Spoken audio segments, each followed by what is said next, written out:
ਸਾਰੀ ਸੰਗਤ ਨੂੰ ਵਾਹਿਗੁਰੂ ਜੀ ਕਾ ਖਾਲਸਾ, ਵਾਹਿਗੁਰੂ ਜੀ ਕੀ ਫਤਿਹ।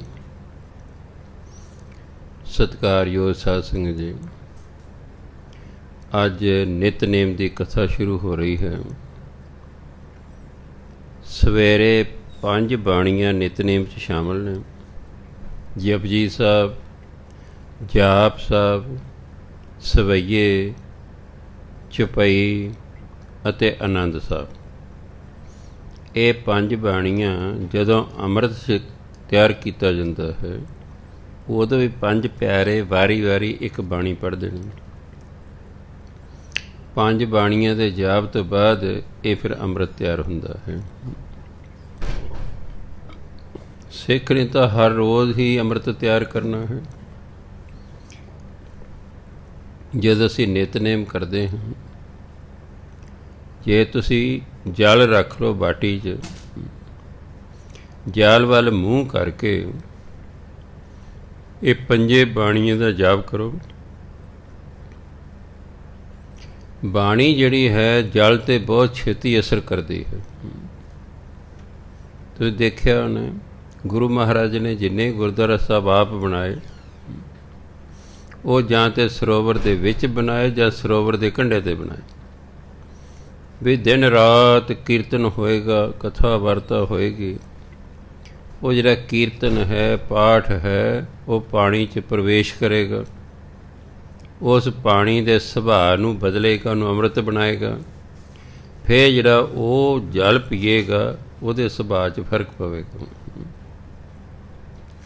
ਕਿਉਂਕਿ ਬਾਣੀ ਨਾਮ ਦਾ ਅਸਰ ਮਿੱਟੀ 'ਤੇ ਅਤੇ ਪਾਣੀ 'ਤੇ ਬਹੁਤ ਛੇਤੀ ਹੁੰਦਾ ਹੈ। ਪੁਰਾਣੇ ਸਾਧੂ ਧਰਤੀਆਂ 'ਤੇ ਬੈਠ ਕੇ ਭਜਨ ਬੰਦਗੀ ਕਰਦੇ ਸਨ। ਉਹਨਾਂ ਦੇ ਲਗਾਤਾਰ ਬੈਠਣ ਕਾਰਨ, ਸਿਮਰਨ ਕਰਨ ਕਾਰਨ ਉਹ ਧਰਤੀ ਪਵਿੱਤਰ ਹੋ ਜਾਂਦੀ ਸੀ। ਉਹ 'ਤੇ ਬੜਾ ਬੜਾ ਸਮਾਂ ਉਹ ਪਵਿੱਤਰ ਰਹਿੰਦੀ ਹੁੰਦੀ ਸੀ। ਇਸ ਲਈ ਨਿਤਨੇਮ ਦੀਆਂ ਬਾਣੀਆਂ 'ਚ ਅਸਲ 7 ਬਾਣੀਆਂ ਨੇ ਟੋਟਲ। 5 ਸਵੇਰ ਦੀਆਂ ਨੇ, ਜਪਜੀ ਸਾਹਿਬ, ਜਾਪ ਸਾਹਿਬ, ਸਵਈਏ, ਚੌਪਈ ਸਾਹਿਬ ਅਤੇ ਆਨੰਦ ਸਾਹਿਬ। ਸ਼ਾਮ ਨੂੰ ਰਹਿ ਰਸ ਹੈ, ਦਿਨ ਛਿਪਣ ਵੇਲੇ। ਰਾਤ ਨੂੰ ਸੌਣ ਤੋਂ ਪਹਿਲਾਂ ਸੋਹਲੇ ਸਾਹਿਬ ਦਾ ਪਾਠ ਹੈ। ਇਹ 7 ਨੂੰ ਰਲਾ ਕੇ ਨਿਤਨੇਮ ਕਹਿੰਦੇ ਨੇ। ਜਿਹੜਾ ਵੀ ਅੰਮ੍ਰਿਤਧਾਰੀ ਸਿੰਘ ਹੈ, ਉਹਦੇ ਲਈ 7 ਬਾਣੀ ਦਾ ਰੋਜ਼ ਜਾਪ ਕਰਨਾ ਜ਼ਰੂਰੀ ਹੁੰਦਾ ਹੈ। ਸੋ ਪਹਿਲੀ ਬਾਣੀ ਹੈ ਜਿਹਨੂੰ ਆਪਾਂ ਜਪਜੀ ਸਾਹਿਬ ਕਹਿੰਦੇ। ਜਦੋਂ ਵੀ ਕੋਈ ਬਾਣੀ ਸ਼ੁਰੂ ਹੁੰਦੀ ਹੈ ਜਾਂ ਕੋਈ ਰਾਗ ਸ਼ੁਰੂ ਹੁੰਦਾ ਹੈ, ਜਿਹੜਾ ਜਪਜੀ ਸਾਹਿਬ ਹੈ, ਇਹ ਕਿਸੇ ਰਾਗ ਵਿੱਚ ਨਹੀਂ ਹੈ, ਇਹ ਗਾਉਣ ਲਈ ਨਹੀਂ ਹੈ। ਜੇ ਜਪਜੀ ਸਾਹਿਬ ਗਾਉਣ ਲਈ ਹੁੰਦਾ ਤਾਂ ਉੱਤੇ ਰਾਗ ਜ਼ਰੂਰ ਲਿਖਿਆ ਹੁੰਦਾ। ਹੁਣ ਅੱਗੇ ਜਾ ਕੇ 12 ਸਫ਼ਿਆਂ ਤੋਂ ਅੰਗਾਂ ਤੋਂ ਬਾਅਦ ਜਾ ਕੇ ਫਿਰ ਰਾਗ ਸ਼ੁਰੂ ਹੁੰਦਾ ਹੈ। ਇਹ ਪੜ੍ਹਨ ਲਈ ਨਹੀਂ।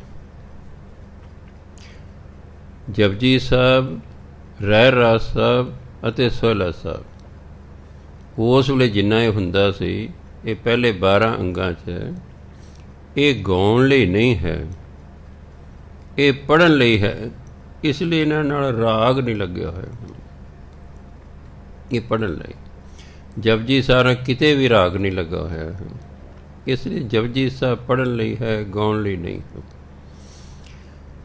ਸਭ ਤੋਂ ਪਹਿਲਾਂ ਜਿਹੜਾ ਹੈ,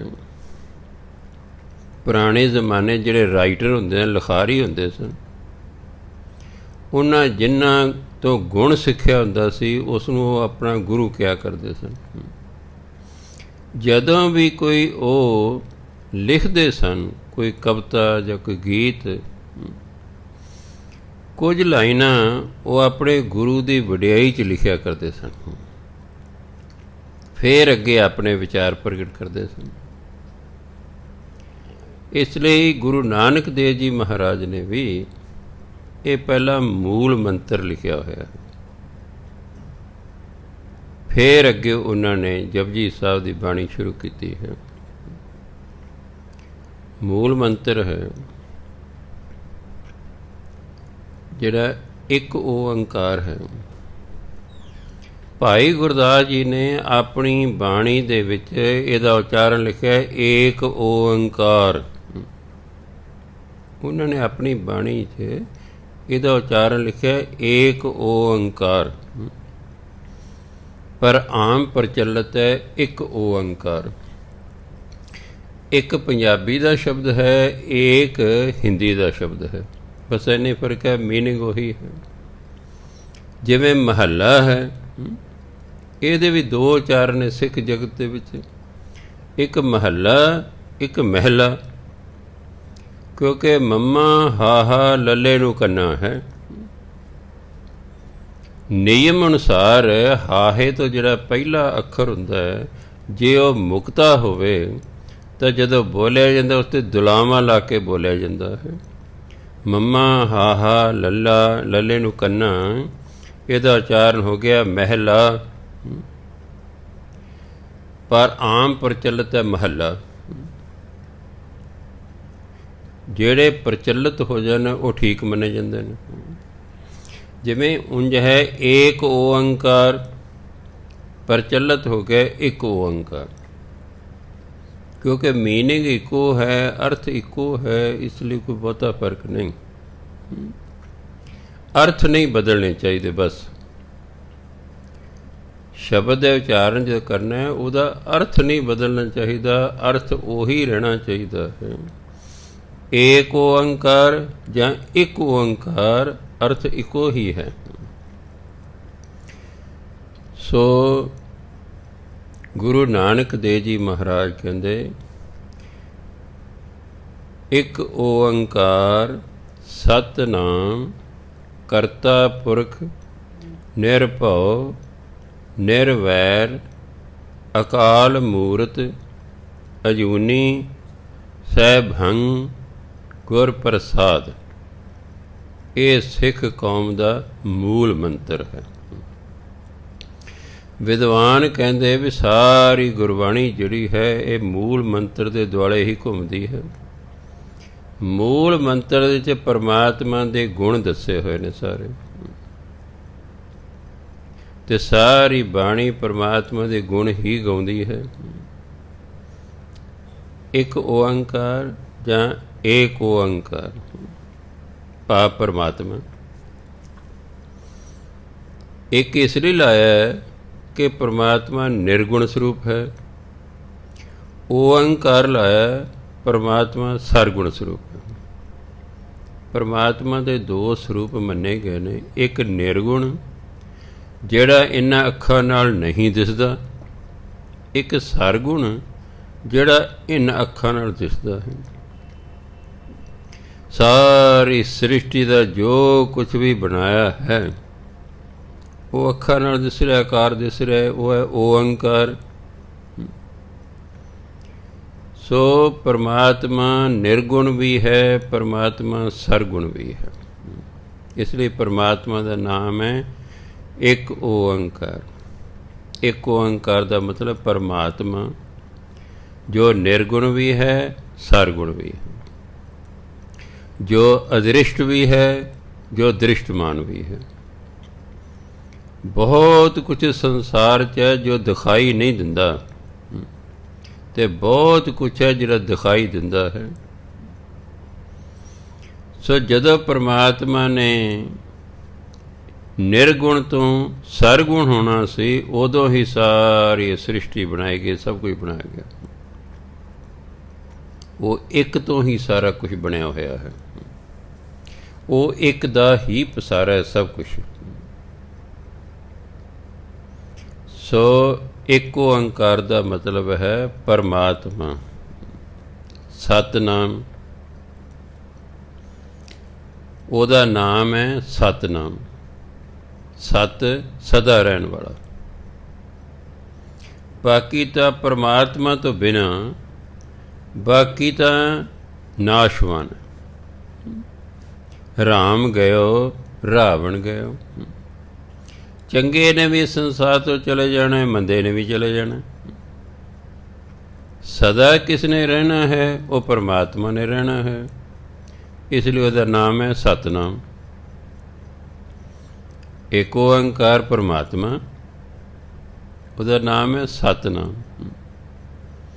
ਜਿਹੜਾ ਆਪ ਸਤ ਹੋਏਗਾ ਉਹਦਾ ਨਾਮ ਵੀ ਸਤ ਹੋਏਗਾ। ਜੇ ਉਹਨੇ ਰਹਿਣਾ ਤਾਂ ਫਿਰ ਨਾਮ ਨੇ ਵੀ ਰਹਿਣਾ। ਨਾਮ ਰਹਿਓ ਸਾਧੂ ਰਹਿਓ, ਰਹਿਓ ਗੁਰ ਗੋਬਿੰਦ। ਸਤ ਹੈ ਪਰਮਾਤਮਾ, ਸਤ ਹੋਣ ਕਰਕੇ ਉਹਦਾ ਨਾਮ ਹੈ ਸਤਿਨਾਮ। ਉਹ ਪਰਮਾਤਮਾ ਜੋ ਨਿਰਗੁਣ ਵੀ ਹੈ, ਜੋ ਸਰਗੁਣ ਵੀ ਹੈ, ਉਸ ਪਰਮਾਤਮਾ ਦਾ ਨਾਮ ਹੈ ਸਤਿਨਾਮ। ਇਸੇ ਤੁਸੀਂ ਕਈ ਵਾਰੀ ਵੇਖਿਆ ਹੋਣਾ, ਸਾਨੂੰ ਜਿਹੜਾ ਗੁਰਮੰਤਰ ਮਿਲਦਾ ਵਾਹਿਗੁਰੂ, ਪਰ ਕਈ ਵਾਰੀ ਜਾਪ ਜਦੋਂ ਕਰਵਾਉਂਦੇ ਕਹਿੰਦੇ ਸਤਿਨਾਮ ਵਾਹਿਗੁਰੂ, ਸਤਿਨਾਮ ਵਾਹਿਗੁਰੂ, ਇਹ ਜਾਪ ਕਰਵਾਉਂਦੇ ਨੇ ਕਿ ਪਰਮਾਤਮਾ ਦਾ ਨਾਮ ਸਤਿਨਾਮ ਹੈ, ਉਹ ਵਾਹਿਗੁਰੂ ਵੀ ਹੈ। ਇਸ ਲਈ ਕਈ ਵਾਰੀ ਇਕੱਠਾ ਕਰਾਉਂਦੇ ਨੇ। ਪਰਮਾਤਮਾ ਸਤਿਨਾਮ ਹੈ, ਉਹਦਾ ਨਾਮ ਸਤਿਨਾਮ ਹੈ। ਕਰਤਾ, ਸਭ ਨੂੰ ਬਣਾਉਣ ਵਾਲਾ ਪਰਮਾਤਮਾ ਹੈ, ਉਹ ਕਰਤਾ ਹੈ। ਜੋ ਕੁਛ ਵੀ ਬਣਿਆ ਉਸ ਤੋਂ ਬਣਿਆ ਹੈ, ਕਿਉਂਕਿ ਉਸ ਤੋਂ ਪਹਿਲਾਂ ਕੁਛ ਨਹੀਂ ਸੀ। ਪਰਮਾਤਮਾ ਤੋਂ ਪਹਿਲਾਂ ਕੁਝ ਨਹੀਂ ਸੀ। ਗੁਰੂ ਨਾਨਕ ਦੇਵ ਜਦੋਂ ਬਗਦਾਦ 'ਚ ਗਏ, ਉੱਥੇ ਜਿਹੜਾ ਪੀਰ ਮੁਸਲਮਾਨਾਂ ਦਾ ਧਾਰਮਿਕ ਲੀਡਰ ਜਿਹੜਾ ਸੀ, ਉਹਨੂੰ ਪੀਰ ਕਹਿੰਦੇ ਨੇ, ਉਹ ਸੀ ਦਸਤਗੀਰ। ਉਹ ਗੁਰੂ ਮਹਾਰਾਜ ਦੇ ਵਿਚਾਰਾਂ ਤੋਂ ਬਹੁਤ ਪ੍ਰਭਾਵਿਤ ਹੋਇਆ। ਉਹਨਾਂ ਨੂੰ ਆਪਣੇ ਘਰ ਲੈ ਗਿਆ ਹੈ, ਉੱਥੇ ਰੱਖਿਆ। ਰੋਜ਼ ਵਿਚਾਰ ਵਟਾਂਦਰਾ ਕਰਦੇ ਨੇ, ਕਿਉਂਕਿ ਪੀਰ ਨੂੰ, ਦਸਤਗੀਰ ਨੂੰ ਬਹੁਤ ਸੰਗਤ ਮਿਲਣ ਆਉਂਦੀ ਹੁੰਦੀ ਸੀ। ਇੱਕ ਦਿਨ ਪੀਰ ਦਸਤਗੀਰ ਗੁਰੂ ਨਾਨਕ ਦੇਵ ਨੂੰ ਪੁੱਛਦਾ ਹੈ ਵੀ ਮਹਾਰਾਜ ਜੀ, ਅੱਲਾ ਤੋਂ ਪਹਿਲਾਂ ਕੀ ਸੀ?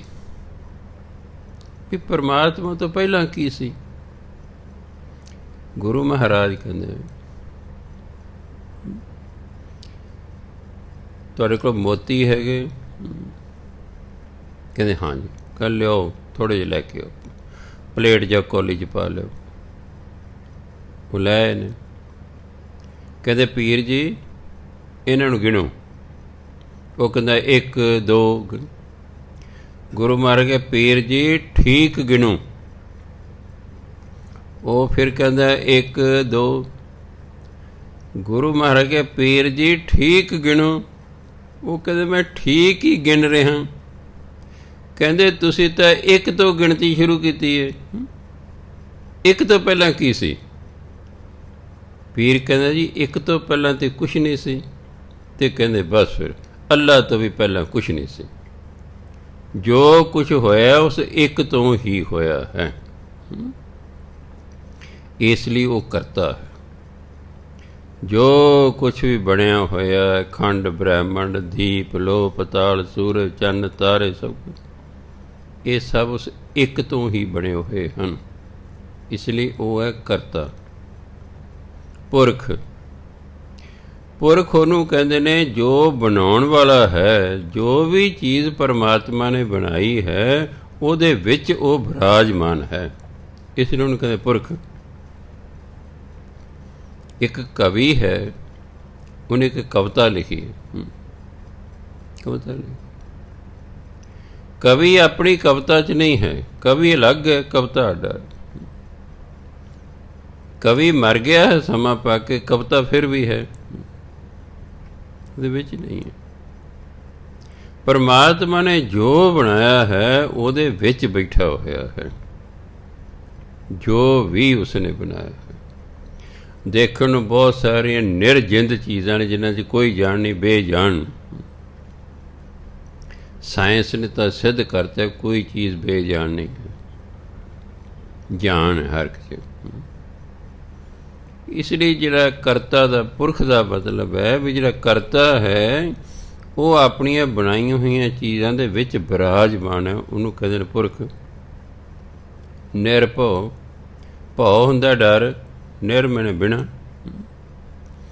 ਪਰਮਾਤਮਾ ਨੂੰ ਕਿਸੇ ਦਾ ਡਰ ਨਹੀਂ ਹੈ। ਨਿਰਵੈਰ, ਉਹਦਾ ਕਿਸੇ ਨਾਲ ਵੈਰ ਨਹੀਂ ਹੈ, ਉਹਦਾ ਕਿਸੇ ਨਾਲ ਕੋਈ ਵੈਰ ਨਹੀਂ। ਅਕਾਲ ਮੂਰਤ,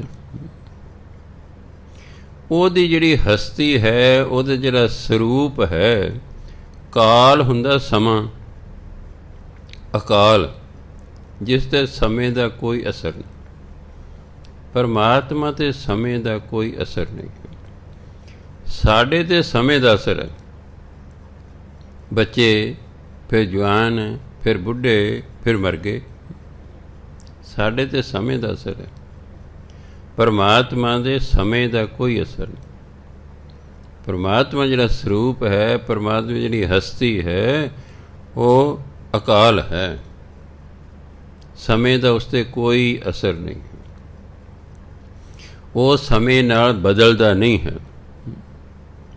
ਅਸੀਂ ਤਾਂ ਸਮੇਂ ਨਾਲ ਬਦਲਦੇ ਰਹਿੰਦੇ, ਉਹ ਬਦਲਦਾ ਨਹੀਂ ਹੈ। ਸਮੇਂ ਦਾ ਅਸਰ ਹੀ ਨਹੀਂ ਉਸ 'ਤੇ। ਇਹੀ ਕਾਰਨ ਹੈ ਜਿਨ੍ਹਾਂ ਮਹਾਤਮਾ ਦੀ ਸਮਾਧੀ ਲੱਗਦੀ ਹੈ, ਜਦੋਂ ਸਮਾਧੀ ਲੱਗਦੀ ਹੈ ਉੱਥੇ ਕੋਈ ਸਮਾਂ ਨਹੀਂ। ਕਿ ਜਦ ਸਮਾਧੀ ਲੱਗਦੀ ਹੈ ਤੇ ਜੀਵ ਆਤਮਾ ਜਿਹੜੀ ਹੈ ਪਰਮਾਤਮਾ ਤੱਕ ਚਲੀ ਜਾਂਦੀ, ਅਤੇ ਪਰਮਾਤਮਾ ਦੇ ਦਰ 'ਤੇ ਸਮਾਂ ਨਹੀਂ ਹੈ। ਪਰਮਾਤਮਾ ਦੇ ਦਰ 'ਤੇ ਸਮਾਂ ਨਹੀਂ ਹੈ। ਅਗਰ ਸਮਾਧੀ 1 ਲੱਖ ਸਾਲ ਦੀ ਵੀ ਲੱਗ ਗਈ ਹੈ ਤਾਂ ਜੇ ਮਹਾਤਮਾ 20 ਸਾਲ ਦੀ ਉਮਰ 'ਚ ਬੈਠਾ ਸੀ, 1 ਲੱਖ ਸਾਲ ਤੋਂ ਬਾਅਦ ਉਹਦੀ ਸਮਾਧੀ ਖੁੱਲ੍ਹੀ, ਉਹ 20 ਸਾਲ ਦਾ ਹੀ ਹੋਵੇਗਾ। ਇਹ ਨਹੀਂ ਕਿ 1 ਲੱਖ 20 ਸਾਲ ਦਾ ਹੋ ਗਿਆ, ਬੁੱਢਾ ਹੋ ਗਿਆ ਹੈ, ਬੁਰਾ ਹਾਲ ਹੋ ਗਿਆ, ਉੱਥੇ ਹੀ ਹੈ। ਸਮਾਧੀ ਉਦੋਂ ਲੱਗਦੀ ਹੈ ਜਦੋਂ ਸਾਡੀ ਸੁਰਤ ਪਰਮਾਤਮਾ ਚਲੀ ਮਿਲ ਜਾਂਦੀ। ਸੋ ਜਿੰਨਾ ਚਿਰ ਸੁਰਤ ਉੱਥੇ ਰਹਿੰਦੀ ਹੈ, ਸਮੇਂ ਦਾ ਕੋਈ ਅਸਰ ਨਹੀਂ ਹੁੰਦਾ। ਇਸ ਲਈ ਨਾ ਭੁੱਖ ਲੱਗੇ, ਨਾ ਪਿਆਸ ਲੱਗੇ, ਨਾ ਗਰਮੀ ਲੱਗੇ, ਨਾ ਸਰਦੀ ਲੱਗੇ। ਸਮਾਧੀ ਲੱਗੇ ਹੋਏ ਬੰਦੇ ਨੂੰ ਤੁਸੀਂ ਚੱਕ ਕੇ ਕੜਕਦੀ ਧੁੱਪ 'ਚ ਰੱਖ ਦਿਓ, ਉਹਨੂੰ ਧੁੱਪ ਮਹਿਸੂਸ ਨਹੀਂ ਹੋਵੇਗੀ, ਕਿਉਂਕਿ ਜਿਸ ਨੂੰ ਮਹਿਸੂਸ ਹੋਣਾ ਉਹ ਤਾਂ ਸੱਚਖੰਡ ਬੈਠਾ ਹੈ, ਅਤੇ ਬਾਕੀ ਪਿੱਛੇ ਤਾਂ ਸਰੀਰ ਹੈ, ਇਹ ਤਾਂ ਸਰੀਰ ਹੈ। ਇਸ ਲਈ ਪਰਮਾਤਮਾ ਜਿਹੜਾ ਹੈ ਉਹਦੇ 'ਤੇ ਸਮੇਂ ਦਾ ਕੋਈ ਅਸਰ ਨਹੀਂ ਹੈ। ਅਜੂਨੀ, ਕਈ ਵਾਰੀ ਪਾਠੀ ਪੜ੍ਹਦੇ ਆਜੂਨੀ ਪੜ੍ਹ ਦਿੰਦੇ ਨੇ। ਜੂਨੀ ਦਾ ਵਿਰੋਧੀ ਸ਼ਬਦ ਹੈ ਅਜੂਨੀ, ਆਜੂਨੀ ਨਹੀਂ।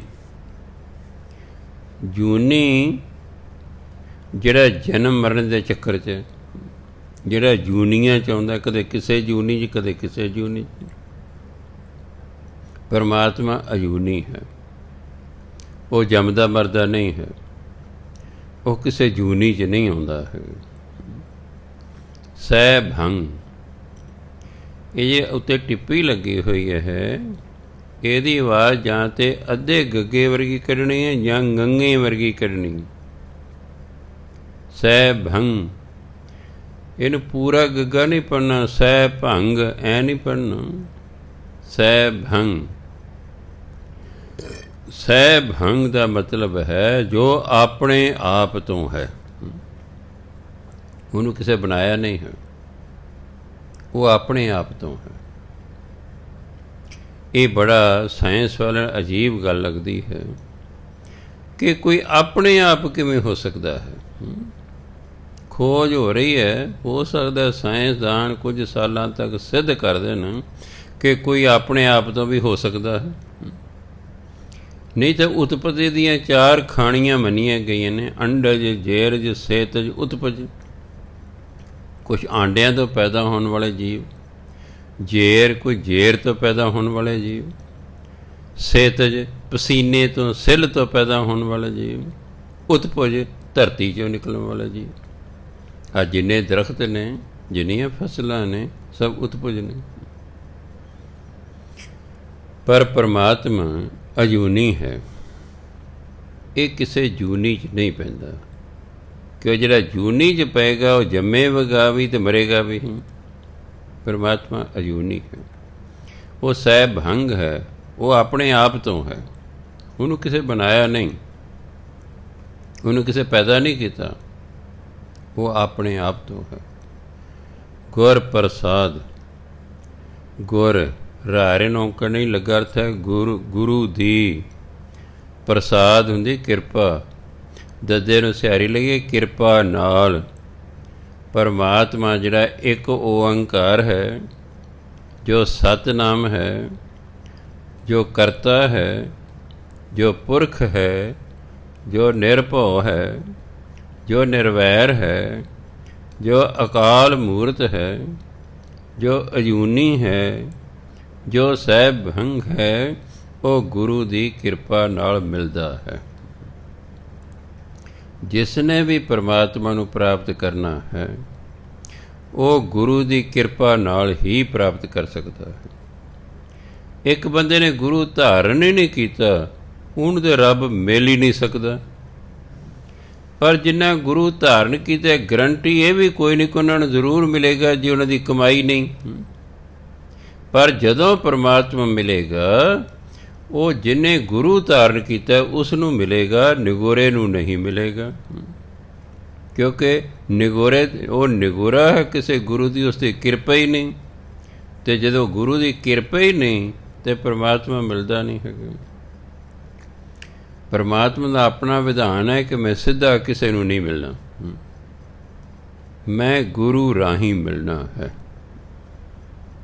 ਜਿਵੇਂ ਕਈ ਵਾਰੀ ਮਿਨਿਸਟਰ ਕਹਿੰਦਾ ਵੀ ਸਿੱਧੀ ਮੈਨੂੰ ਅਰਜ਼ੀ ਨਹੀਂ ਦੇਣੀ, ਜਿਹੜਾ ਤੁਹਾਡਾ ਇਮੀਡੀਏਟ ਬੌਸ ਹੈ, ਅਫਸਰ ਹੈ, ਉਹਨੂੰ ਅਰਜ਼ੀ ਦਿਓ, ਉਹ ਉੱਪਰ ਭੇਜੇਗਾ, ਉਹ ਉੱਪਰ ਭੇਜੇਗਾ।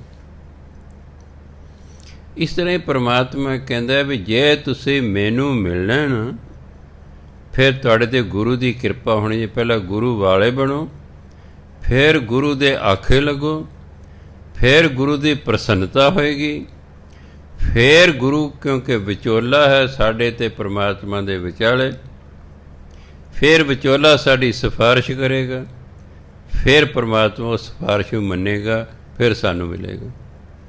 ਇਸ ਲਈ ਪਰਮਾਤਮਾ ਗੁਰੂ ਦੀ ਕਿਰਪਾ ਨਾਲ ਮਿਲਦਾ ਹੈ। ਇਹ ਪਰਮਾਤਮਾ ਦੇ ਸਾਰੇ ਵਿਸ਼ੇਸ਼ਣ ਨੇ, ਗੁਣ ਨੇ, ਇਹ ਵਿਸ਼ੇਸ਼ਤਾਈਆਂ ਨੇ ਵੀ ਉਹ ਏਕ ਓਂਕਾਰ ਹੈ। ਉਹ ਪਰਮਾਤਮਾ ਨਿਰਗੁਣ ਵੀ ਹੈ, ਸਰਗੁਣ ਵੀ ਹੈ। ਉਹਦਾ ਨਾਮ ਸਤਿਨਾਮ ਹੈ।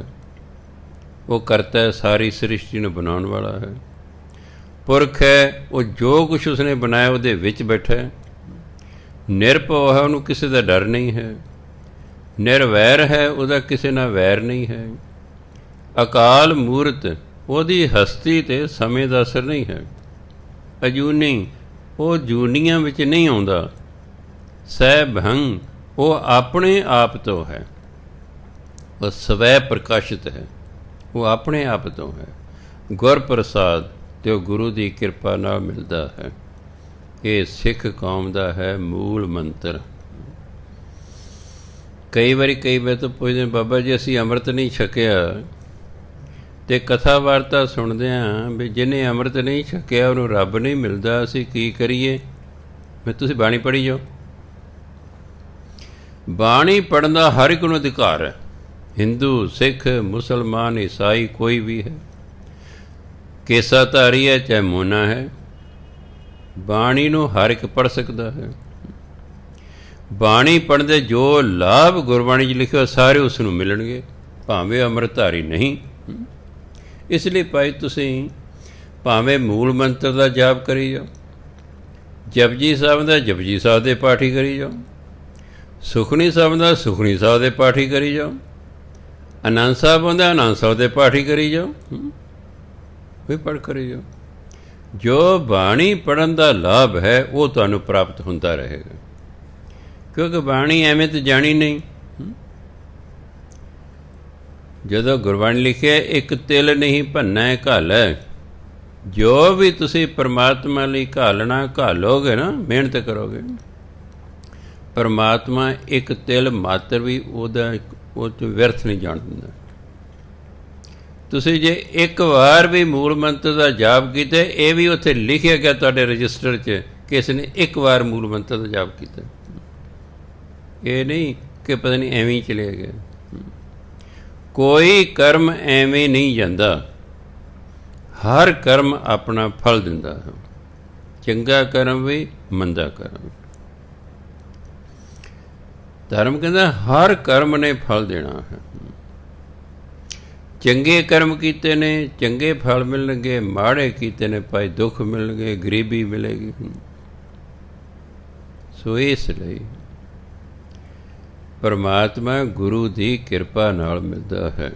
ਅਤੇ ਗੁਰੂ ਦੀ ਕਿਰਪਾ ਕਦੋਂ ਹੁੰਦੀ ਹੈ? ਜਦੋਂ ਅਸੀਂ ਗੁਰੂ ਮਹਾਰਾਜ ਦਾ ਸਤਿਕਾਰ ਕਰਾਂਗੇ ਅਤੇ ਆਖੇ ਲੱਗਾਂਗੇ। ਮੈਂ ਕਈ ਵਾਰੀ ਤੁਹਾਨੂੰ ਕਿਹਾ ਕਿ ਇੱਕ ਬੀਬੀ ਵਿਆਹੀ ਹੋਈ ਆਈ ਹੈ,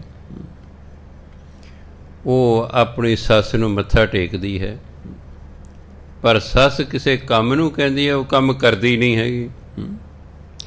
ਕੀ ਸੱਸ ਦੀ ਉਸ 'ਤੇ ਖੁਸ਼ੀ ਹੋਵੇਗੀ ਵੀ ਮੈਂ ਇਹਦੇ ਮੱਥੇ ਨੂੰ ਕੀ ਕਰਾਂ? ਇਹ ਆਖੇ ਤਾਂ ਲੱਗਦੀ ਨਹੀਂ।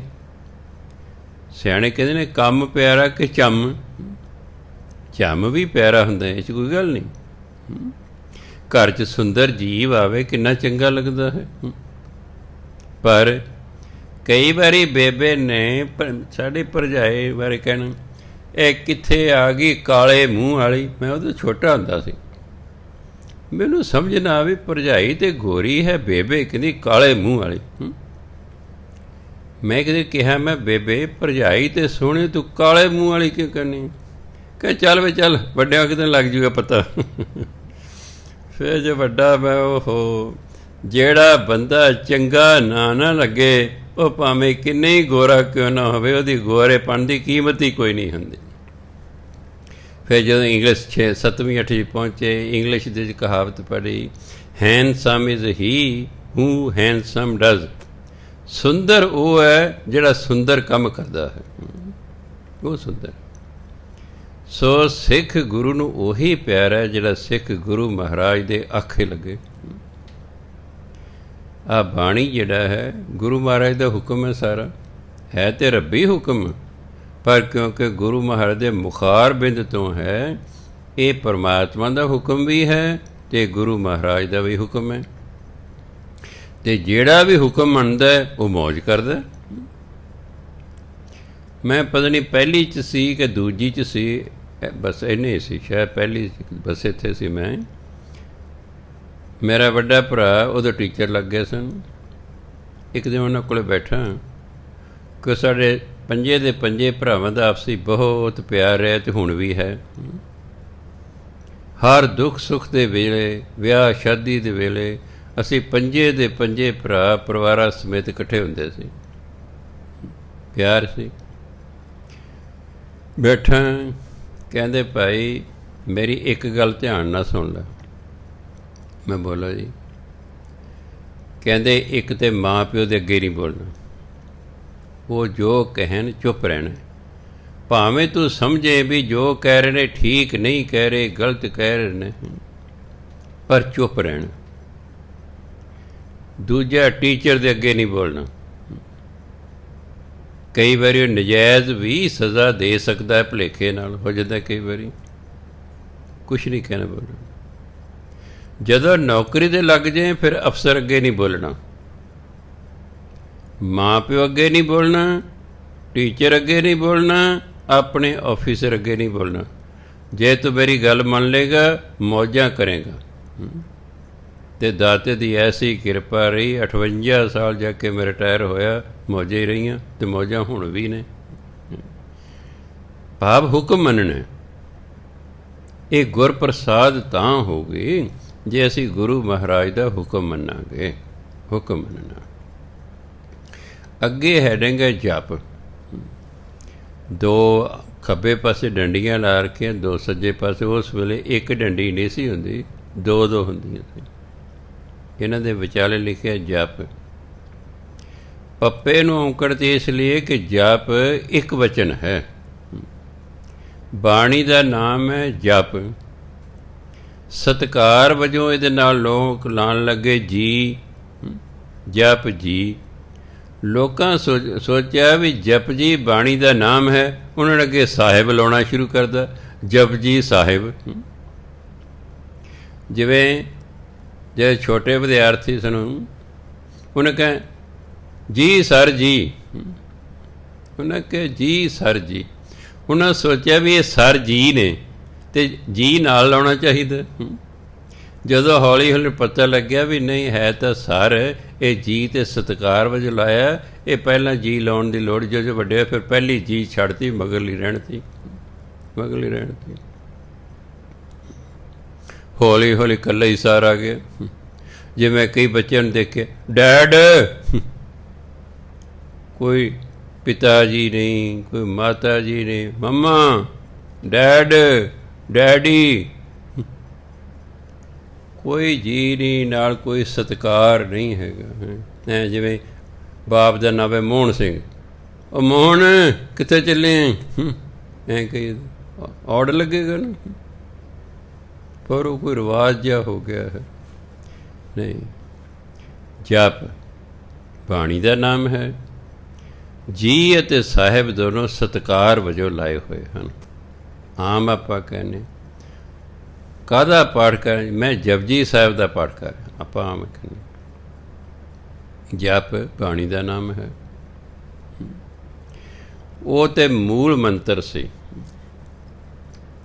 ਹੁਣ ਗੁਰੂ ਮਹਾਰਾਜ ਜਦੋਂ ਇਹ ਬਾਣੀ ਲਿਖਣ ਲੱਗੇ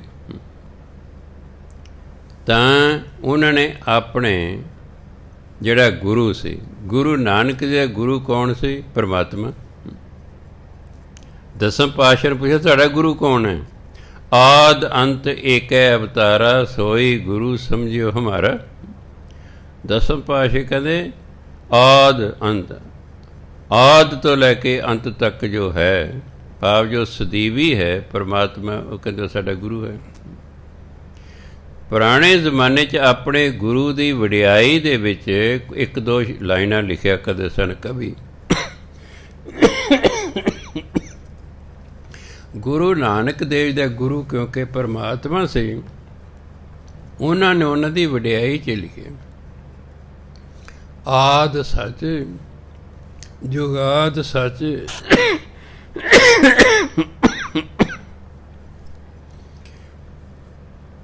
ਹੈ ਭੀ ਸੱਚ, ਨਾਨਕ ਹੋਸੀ ਭੀ ਸੱਚ।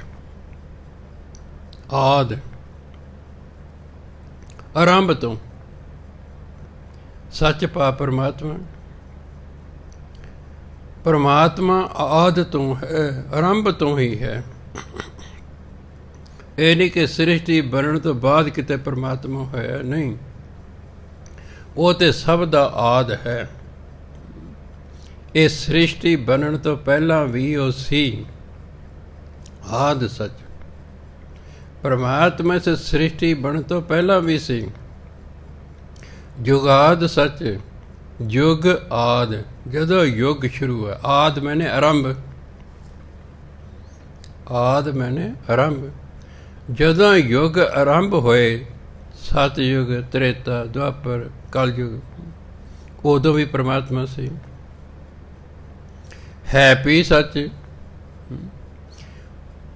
ਪਹਿਲਾਂ ਵੀ ਸੱਚ ਸੀ, ਆਦ ਵਿੱਚ ਵੀ ਸੱਚ ਸੀ, ਜਦੋਂ ਜੁਗਾਦ ਹੋਏ ਉਦੋਂ ਵੀ ਪਰਮਾਤਮਾ ਸੀ।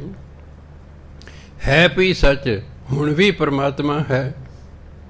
ਨਾਨਕ ਹੋਸੀ ਵੀ ਸੱਚ, ਅਤੇ ਫਿਰ ਵੀ ਪਰਮਾਤਮਾ ਹੋਵੇਗਾ। ਇਹ ਨਹੀਂ ਕਿ ਉਹ ਕਿਤੇ ਉਹਨੇ ਖਤਮ ਹੋ ਜਾਣਾ ਹੈ। ਆਰੰਭ ਵੇਲੇ ਵੀ ਸੀ, ਜਦੋਂ ਯੁੱਗ ਸ਼ੁਰੂ ਹੋਏ ਉਦੋਂ ਵੀ ਸੀ, ਅਤੇ ਹੁਣ ਵੀ ਹੈ ਅਤੇ ਫਿਰ ਵੀ ਰਹੇਗਾ, ਕਿਉਂਕਿ ਉਹ ਸਤ ਹੈ, ਉਹ ਸੱਚ ਹੈ, ਉਹ ਸਦੀਵੀ ਹੈ, ਉਹ ਸਦਾ ਰਹਿਣ ਵਾਲਾ ਹੈ। ਹੁਣ ਇਹ 38 ਪੌੜੀਆਂ ਨੇ ਜਪਜੀ ਸਾਹਿਬ ਦੀ। ਸ਼ੁਰੂ 'ਚ ਵੀ ਇਹ ਸ਼ਲੋਕ ਹੈ, ਆਦ ਸੱਚ ਜੁਗਾਦ ਸੱਚ ਹੈ ਵੀ ਸੱਚ, ਨਾਨਕ ਹੋਸੀ ਵੀ ਸੱਚ। ਤੇ ਅਖੀਰ ਤੇ ਵੀ ਸ਼ਲੋਕ ਹੈ, ਪਵਨ ਗੁਰੂ ਪਾਣੀ ਪਿਤਾ ਮਾਤਾ ਧਰਤ ਮਾਤਾ। 38 ਪੌੜੀਆਂ ਤੇ 2 ਸ਼ਲੋਕ ਰਲਾ ਕੇ ਜਪਜੀ ਸਾਹਿਬ ਬਣਦਾ। ਹੁਣ ਪਹਿਲੀ ਪੌੜੀ ਸ਼ੁਰੂ ਹੁੰਦੀ ਹੈ, ਸੋਚੈ ਸੋਚ ਨਾ ਹੋਵੇ ਜੇ ਸੋਚੀ ਲੱਖ ਵਾਰ। ਖਿਆਲ ਰੱਖਣਾ ਜਦੋਂ ਪੜ੍ਹਨਾ ਨਾ, ਜੇ ਕੋਈ ਚਾਹੁੰਦਾ ਮੈਂ ਇਹਨੂੰ ਬਾਣੀ ਪੜ੍ਹਨੀ ਸ਼ੁੱਧ ਆ ਜਾਏ, ਫਿਰ ਜਿਵੇਂ ਪਹਿਲੀ ਵਾਲਾ ਬੱਚਾ ਕਾਇਦਾ ਪੜ੍ਹ ਦੇਣਾ। ਹੁਣ ਕਹਿੰਦੇ ਬਈ ਕੱਕਾ ਰਾਰਾ ਕੀ ਬਣ ਗਿਆ? ਉਹ ਕਹਿੰਦਾ ਕੱਕਾ ਰਾਰਾ ਕਰ, ਮੰਮਾ ਰਾਰਾ ਮਰ। ਮੰਮੇ ਨੂੰ ਲਾਂ, ਉਹ ਕਹਿੰਦਾ ਮੇ। ਰਾਰੇ ਨੂੰ ਕਰਨਾ, ਉਹ ਕਹਿੰਦਾ ਰਾ। ਕੀ ਬਣ ਗਿਆ? ਮੇਰਾ। ਸੱਸੇ ਨੂੰ ਹੋੜਾ, ਉਹ ਕਹਿੰਦਾ ਸੋ। ਚਾਚੇ ਨੂੰ ਦਲਾਵਾਂ, ਉਹ ਕਹਿੰਦਾ ਚੈ। ਟੀਚਰ ਕਹਿੰਦਾ ਕੀ ਬਣ ਗਿਆ? ਉਹ ਕਹਿੰਦਾ ਸੋਚੈ। ਪਹਿਲੀ ਵਾਲਾ ਬੱਚਾ ਪੜ੍ਹਦਾ ਸੋਚੈ, BA ਵਾਲਾ ਪੜ੍ਹ ਰਿਹਾ ਸੋਚੇ। ਹੈ ਨਾ ਹੈਰਾਨੀ ਦੀ ਗੱਲ, ਹੈਰਾਨੀ ਦੀ ਗੱਲ। ਪਹਿਲੀ ਵਾਲਾ ਪੜ੍ਹ ਰਿਹਾ, ਪਹਿਲੇ ਨੂੰ ਪੁੱਛੋ ਕਾਕਾ ਸੱਸੇ ਨੂੰ ਹੋੜਾ ਕੀ ਹੁੰਦਾ? ਉਹ ਕਹੇ ਜੀ ਸੋ। ਚਾਚੇ ਨੂੰ ਦਲਾਵਾਂ ਕੀ ਹੁੰਦਾ? ਉਹ ਕਹਿ ਗਈ ਚੈ। ਫਿਰ ਪੁੱਛੋ ਕੀ ਬਣ ਗਿਆ? ਉਹ ਕਹੇਗਾ ਸੋਚੈ। ਕਿਉਂ ਕਿ ਜੋੜ ਕੇ ਪੜ੍ਹਿਆ ਨਾ। ਅਸੀਂ BA MA ਹਾਂ, ਅਸੀਂ ਜੋੜ ਕੇ ਪੜ੍ਹਦੇ ਚੰਗੇ ਲੱਗਦੇ ਹਾਂ। ਇਸ ਲਈ ਬਹੁਤ ਸਾਰੇ ਲੋਕ ਜਦੋਂ ਘਰ ਪਾਠ ਕਰਦੇ ਨੇ, ਉਹ ਕਹਿੰਦੇ ਸੋਚੇ ਸੋਚ ਨਾ ਹੋਵੇ। ਉਹ ਸੋਚਿਆ ਨੂੰ ਸੋਚੇ ਕਹਿੰਦੇ ਨੇ, ਅਰਥ ਹੀ ਬਦਲਦੇ। ਬੜੇ ਧਿਆਨ ਨਾਲ ਪੜ੍ਹਨੀ ਹੈ। ਦਾਤੇ ਨੇ 2 ਅੱਖਾਂ ਦਿੱਤੀਆਂ ਨੇ। ਹਾਂ, ਜੇ ਤਾਂ ਚੱਚੇ ਨੂੰ ਦਲਾਮਾ ਚੈ ਬੋਲਣਾ ਹੀ ਨਹੀਂ ਆਉਂਦਾ, ਉਹ ਤਾਂ ਗੱਲ ਵੱਖਰੀ ਹੈ। ਜਿਵੇਂ ਕੋਈ 6 ਮਹੀਨੇ ਇੰਗਲਿਸ਼ ਪੜ੍ਹਾ ਰਿਹਾ, ਉਹ ਤਾਂ ਹੀ ਇਜ਼ ਏ ਬੋਏ। ਮੈਂ ਲੜਕੇ ਨੂੰ ਬੋਲ ਹੀ, ਕਹਿੰਦਾ ਜੀ ਹੀ। ਮੈਂ ਕਿਹਾ ਇਜ਼, ਕਹਿੰਦਾ ਇਜ। ਮੈਂ ਨਹੀਂ ਕਾਕਾ ਬੋਲ ਇਜ਼। ਜੱਜੇ ਦੇ ਪੈਰ 'ਚ ਬਿੰਦੀ ਰੱਖ ਕੇ ਇਜ਼, ਕਹਿੰਦਾ ਇਜ। ਮੈਂ ਕਿਹਾ ਬੋਲ ਇਜ਼, ਕਹਿੰਦਾ ਇਜ। ਮੈਂ ਕਿਹਾ ਬੋਲ ਇਜ਼, ਕਹਿੰਦਾ ਇਜ। ਮੈਂ ਦੇਖਿਆ ਵੀ ਇਹਨੂੰ ਨਹੀਂ ਬੋਲਣਾ, ਇਹਨੂੰ ਬੋਲਣਾ ਹੀ ਨਹੀਂ ਆਉਂਦਾ। ਇਸ 'ਤੇ ਹੁਣ ਮੱਥਾ ਮਾਰਨ ਦਾ ਕਿਆ ਫਾਇਦਾ ਹੈ? ਜਿਵੇਂ ਕਈਆਂ ਨੂੰ ਛੱਛਾ ਨਹੀਂ ਬੋਲਣਾ ਆਉਂਦਾ, ਉਸ ਲਈ ਛੱਛੇ ਨੂੰ ਕੰਨਾ ਬਿੰਦੀ। ਉਹਨੂੰ ਕਹ ਕੀ ਬਣ ਗਿਆ? ਕਹਿੰਦੇ ਸਾਂ। ਉਹ ਕਹਿੰਦੇ ਸਾਂ। ਇਹ ਸਾਵੇਂ ਬਹਿ ਜਾ। ਪਹਿਲਾਂ ਮੈਨੂੰ ਸਮਝ ਨਹੀਂ ਕੀ ਕਹਿ ਰਹੇ ਨੇ। ਸਾਵੇਂ ਬਹਿ ਜਾ, ਇਹ ਦਰਖਤ ਦੀ ਛਾਵੇਂ ਬਹਿ ਜਾ। ਮੈਂ ਓਹੋ, ਇਹ ਤੁਹਾਨੂੰ ਕਹਿ ਰਿਹਾ ਦਰਖਤ ਦੀ ਛਾਵੇਂ ਬਹਿ ਜਾ, ਵੀ ਛੱਛਾ ਹੀ ਨਹੀਂ ਬੋਲਣਾ ਹੁੰਦਾ, ਛੱਛਾ ਨਹੀਂ ਬੋਲਣਾ ਹੁੰਦਾ। ਹੁਣ ਦਾ ਕੀ ਕਸੂਰ ਹੈ? ਨਹੀਂ ਹੁਣ ਬੋਲਣਾ ਹੁੰਦਾ। ਹੁਣ ਬੋਲਣੇ ਉਹਦੇ ਕਹੀ ਜਾ ਛਾਵੇਂ, ਉਹ ਕੋ ਸਾਵੇਂ ਨਹੀਂ ਭਾਈ ਛਾਵੇਂ। ਜਿਵੇਂ ਇੱਕ ਜੱਟ ਨੇ ਪਿੰਡ ਦਾ ਜਿਹੜਾ ਬਾਣੀਆ ਸੀ ਦੁਕਾਨਦਾਰ, ਉਹਨੇ ਸੋਚਿਆ ਵੀ ਚਲ ਬੱਚੇ ਨੂੰ ਇਹ ਉਰਦੂ ਪੜ੍ਹਾ ਦੇਗਾ। ਉਦੋਂ ਉਰਦੂ ਦਾ ਜ਼ਮਾਨਾ ਹੁੰਦਾ ਸੀ। ਕਹਿੰਦਾ ਲਾਲਾ ਜੀ ਆਹ ਮੇਰੇ ਬੱਚੇ ਨੂੰ ਨਾ ਪੜ੍ਹਾ ਦਿਓ ਥੋੜ੍ਹਾ ਜਿਹਾ। ਕਹਿੰਦੇ ਕੋਈ ਨਹੀਂ, ਕੱਲ੍ਹ ਨੂੰ ਭੇਜ ਦਿਓ ਇੰਨੇ ਵਜੇ। ਚਲੇ ਗਿਆ। ਹੁਣ ਉਹ ਜਿਹੜੇ ਲਾਲਾ ਜੀ ਸਨ, ਉਹ ਬੋਲਦੇ ਸਨ ਨੱਕ ਰਾਹੀਂ ਉਰਦੂ, ਜਿੱਦਾਂ ਅਲਫ ਬੇ। ਉਹ ਕਹਿੰਦੇ ਕਾਕਾ ਬੋਲ ਅਲਫ। ਮੁੰਡਾ ਕਹਿੰਦਾ ਅਲਫ। ਉਹ ਕਹਿੰਦਾ ਨਹੀਂ ਬੋਲ ਅਲਫ। ਉਹ ਕਹਿੰਦਾ ਅਲਫ। ਉਹ ਕਹਿੰਦਾ ਨਹੀਂ। ਉਹ ਇਹ ਤੁਹਾਨੂੰ ਪਤਾ ਲੱਗ ਰਿਹਾ ਵੀ ਇਹ ਬੱਚਾ ਠੀਕ ਨਹੀਂ ਉਚਾਰਨ ਕਰ ਰਿਹਾ, ਪਰ ਉਹਨੂੰ ਇਹ ਨਹੀਂ ਪਤਾ ਤੇਰਾ ਆਪਣੇ ਠੀਕ ਨਹੀਂ। ਫਿਰ ਬੋਲਦਾ ਅਲਫ। ਉਹ ਕਹਿੰਦਾ ਅਲਫ ਅਲਫ। ਅਗਲੇ ਦਿਨ ਜੱਟ ਆ ਗਿਆ, ਕਹਿੰਦਾ ਵੀ ਬੱਚਾ ਕਹਿੰਦਾ ਵੀ ਮੈਨੂੰ ਨਹੀਂ ਉਹਦੀ, ਉਹ ਤਾਂ ਸਮਝ ਨਹੀਂ ਆਉਂਦੀ ਹੈ। ਲਾਲਾ ਕਹਿੰਦਾ ਤੇਰੇ ਮੁੰਡੇ ਨੂੰ ਨਹੀਂ ਆਉਂਦਾ ਬੋਲਣਾ, ਇਹਨੂੰ ਤਾਂ ਮੇਰੇ ਮਗਰ ਨਹੀਂ ਬੋਲਣਾ ਆਉਂਦਾ, ਮੈਂ ਨਹੀਂ ਇਹਨੂੰ ਪੜ੍ਹਾਉਂਦਾ। ਕਹਿੰਦੇ ਲਾਲਾ ਜੀ ਬੋਲਿਓ। ਜਦ ਲਾਲਾ ਜੀ ਬੋਲੇ ਅਲਫ, ਕਹਿੰਦਾ ਉਹ ਤੇਰੇ ਤੋਂ ਮੈਂ ਆਪਣਾ ਬੱਚਾ ਨਹੀਂ ਪੜ੍ਹਾਉਣਾ, ਤੈਨੂੰ ਤਾਂ ਆਪ ਹੀ ਨਹੀਂ ਬੋਲਣਾ ਹੁੰਦਾ ਹੈ। ਉਚਾਰਨ ਅਲਫ, ਤੂੰ ਨੱਕ ਰਾਹੀਂ ਬੋਲਦਾ ਹੈ। ਹੁਣ ਉਹ ਜੱਟ ਆਪਣੇ ਮੁੰਡੇ ਨੂੰ ਕਹਿੰਦਾ ਬੋਲ ਕਾਕਾ ਅਲਫ। ਉਹ ਬੱਚਾ ਕਹਿੰਦਾ ਅਲਫ।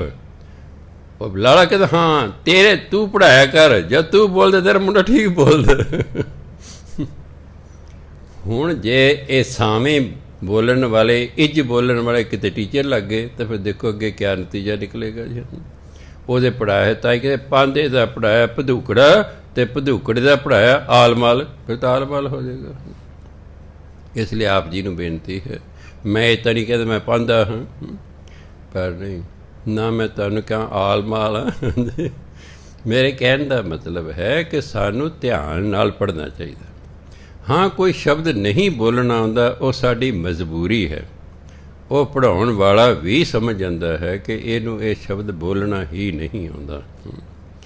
ਪਰ ਜੇ ਚੱਚੇ ਨੂੰ ਦਲਾਵਾਂ ਬੋਲਣੀਆਂ ਆਉਂਦੀਆਂ, ਫਿਰ ਆਪ ਜੀ ਨੂੰ ਕਿਰਪਾ ਜ਼ਰੂਰ ਦਲਾਵਾਂ ਬੋਲਣੀਆਂ। ਸੋਚੈ ਸੋਚੈ ਸੋਚ ਨਾ ਹੋਵਈ, ਜੇ ਸੋਚੀ ਲੱਖ ਵਾਰ ਸੋਚੀ ਚੱਚੇ ਨੂੰ ਪਿਆਰੀ ਬਿੰਦੀ ਦਾਣੀ। ਜਦੋਂ ਕਿਸੇ ਪੰਕਤੀ ਦੇ ਵਿੱਚ ਮੈਂ ਦੀ ਭਾਵਨਾ ਹੋਵੇ, ਉਦੋਂ ਫਿਰ ਜਿਹੜੀ ਕਿਰਿਆ ਹੁੰਦੀ ਹੈ ਉਹ ਨੱਕ ਰਾਹੀਂ ਬੋਲੀ ਜਾਂਦੀ ਹੈ। ਸੋਚੀ ਨੂੰ ਫਿਰ ਆਪਾਂ ਬੋਲਾਂਗੇ ਸੋਚੀ, ਸੋਚੈ, ਸੋਚ ਨਾ ਹੋਵੇ। ਇਹ ਵਿਦਵਾਨ ਇਹਦੇ ਅੱਡ ਅੱਡ ਅਰਥ ਕਰਦੇ ਨੇ। ਕਈ ਕਹਿੰਦੇ ਨੇ ਸੋਚੈ ਸੋਚ ਨਾ ਹੋਵੇ, ਵੀ ਪਰਮਾਤਮਾ ਬਾਰੇ ਜਿੰਨਾ ਮਰਜ਼ੀ ਸੋਚੀ ਜਾਓ, ਉਹ ਸਾਡੀ ਸੋਚ ਵਿੱਚ ਨਹੀਂ ਆ ਸਕਦਾ, ਕਿਉਂਕਿ ਐਸੀ ਹਸਤੀ ਹੈ ਜਿਹੜੀ ਉਹ ਸਾਡੀ ਸੋਚ 'ਚ ਬੱਝ ਨਹੀਂ ਸਕਦੀ। ਸੋਚੈ ਸੋਚ ਨਾ ਹੋਵੇ, ਭਾਵੇਂ ਆਪਾਂ ਕਿੰਨੇ ਹੀ ਸੋਚੀ ਜਾਈਏ, ਪਰਮਾਤਮਾ ਸਾਡੀ ਸੋਚ 'ਚ ਨਹੀਂ ਆ ਸਕਦਾ। ਜੇ ਸੋਚੀ ਲੱਖ ਵਾਰ, ਜੇ ਮੈਂ ਲੱਖਾਂ ਵਾਰ ਵੀ ਉਹਦੇ ਬਾਰੇ ਸੋਚੀ ਜਾਵਾਂ, ਉਹ ਸਾਡੀ ਸੋਚ ਵਿੱਚ ਨਹੀਂ ਆ ਸਕਦਾ, ਕਿਉਂਕਿ ਸਾਡੀ ਸੋਚ ਤੋਂ ਉੱਪਰ ਹੈ। ਦੂਜਾ ਅਰਥ ਹੈ ਬਈ ਜਿੰਨਾ ਮਰਜ਼ੀ ਇਸ਼ਨਾਨ ਕਰ ਲਓ, ਜਿੰਨਾ ਮਰਜ਼ੀ ਹੈ ਸਰੀਰ ਨੂੰ ਧੋ ਲਓ, ਚਾਹੇ ਲੱਖਾਂ ਵਾਰੀ ਧੋ ਲਓ, ਮਨ ਅੰਦਰੋਂ ਸਾਫ਼ ਨਹੀਂ ਹੁੰਦਾ। ਬਾਹਰੋਂ ਸਰੀਰ ਧੋਣ ਨਾਲ ਜਿਹੜਾ ਮਨ ਹੈ ਉਹ ਨਹੀਂ ਸਾਫ਼ ਹੁੰਦਾ, ਕਿਉਂਕਿ ਇਹ ਜਿਹੜੀ ਹੈ ਪੌੜੀ, ਇਹਦੇ ਵਿੱਚ ਬਾਹਰਲੀ ਅਵਸਥਾ ਅਤੇ ਅੰਦਰਲੀ ਅਵਸਥਾ ਦੋਨਾਂ ਦਾ ਵਰਣਨ ਕੀਤਾ ਹੋਇਆ ਹੈ। ਸੋਚ ਇਸ਼ਨਾਨ ਸਰੀਰ ਨੂੰ ਸਾਫ਼ ਕਰਨ ਨੂੰ ਕਹਿੰਦੇ ਨੇ। ਜੇ ਮੈਂ ਕਿੰਨਾ ਵੀ ਆਪਣੇ ਸਰੀਰ ਦਾ ਇਸ਼ਨਾਨ ਕਰ ਲਵਾਂ, ਚਾਹੇ ਮੈਂ ਲੱਖ ਵਾਰੀ ਇਸ਼ਨਾਨ ਕਰ ਲਵਾਂ, ਮੇਰਾ ਮਨ ਪਵਿੱਤਰ ਨਹੀਂ ਹੋਵੇਗਾ।